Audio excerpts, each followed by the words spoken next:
As Christmas approaches right around the corner, I'd like to solely dedicate this video for those who are looking for something seasonal, so to speak. And since the majority of this channel is based on survival games, that shall remain the same. None of that is gonna change. Also, this video is heavily opinion based. Figure I'd just throw that out there right now before anything else. And with that being said, here are my top favorite survival games to play during this Christmas season. As always, no particular order, I just list them as we go. My list could look entirely different compared to yours, so just keep that in mind. And number one, we have The Long Dark. This game has been around ever since 2017 and some players are still coming back to it. Whether you're looking for a meaningful story to sink your teeth in, or a title that contains countless replayability. The Long Dark is one of those titles that's been in the long-lasting development, and although it doesn't necessarily fit everyone's niche, those players who do find this game fitting tend to really stick to it.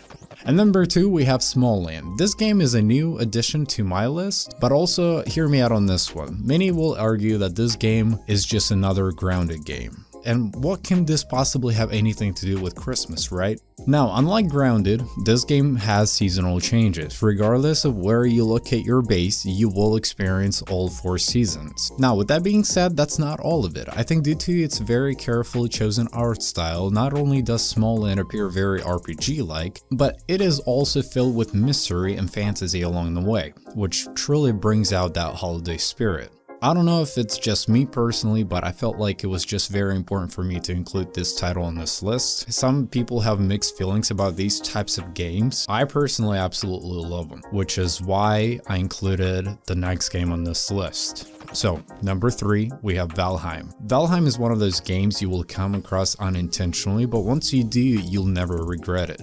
Everything I just said about Smalland, take that and multiply by 100 and you will get Valheim without a doubt. The world in Valheim is humongous, just packed with all kinds of environments for you to lose yourself in. I've made a video on this channel settling in on a snow biome, and although I made this video a while back, it felt as if Christmas was literally right outside of my window. And it's simply due to the setting of the game. Replayability in this game is just astronomical. The amount of times you could level yourself up in so many different ways is just beyond comprehensive to me. And this is why I will forever recommend this game, simply because it's just simply remarkable.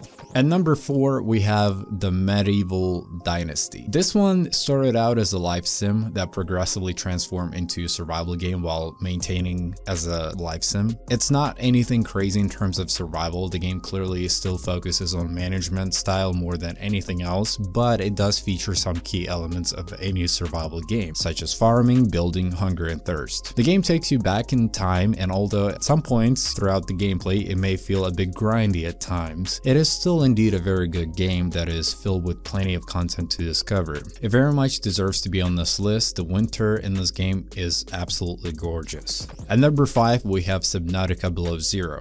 A sequel to a masterpiece survival game that was taking place underwater is now underwater and on ground. Not only does Below Zero perform a lot better due to its optimal optimization on the next gen consoles, but it's a lot more detailed in terms of gameplay and crafting materials. Sure, the story might be a lot shorter compared to the original Subnautica, but that doesn't ruin the overall experience for this survival game. There's plenty of fun to be had, and the voice acting in this game is far more satisfying and believable than the previous version. And let's conclude this list with number 6, which is Eco. If Minecraft transformed into a game with economy, society, factors, and pollution with less pixelation, that would be Eco. I decided to include this game on this list simply for complexity and its overall purpose. Although you can perfectly enjoy this game casually with a group of friends, just roaming around on the server and doing basically Minecraft things, the true colors of this game are focused elsewhere, which is what can be achievable in this game overall. The basic concept of it is the fact that there is a big meteor coming down to destroy the whole planet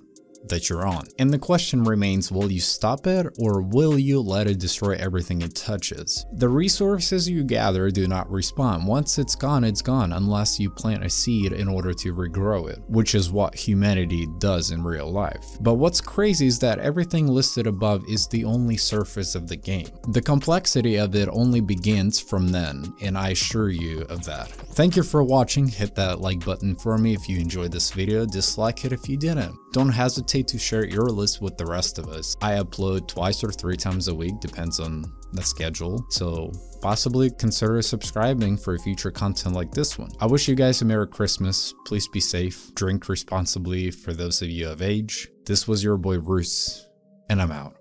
Goodbye.